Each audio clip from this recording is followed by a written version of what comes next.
In December of 2022, I took my first holiday in 25 years. It was to celebrate my 80th birthday. My traveling companions were Finn, my best friend from university days, and now a renowned physicist. It was also Lene, my lively neighbor in Oslo, who along with her partner Olav Nils, encouraged me to keep a film diary of every day. She volunteered to operate the camera, which of course in this day and age is an iPhone. It is quite amazing what quality images and film one gets from just a phone these days.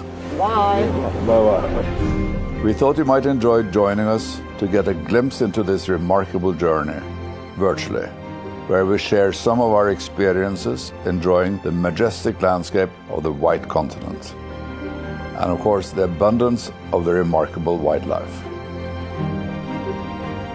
And since Viking ships sail with working scientists, we also participated in ongoing scientific research. Excellent. That's good.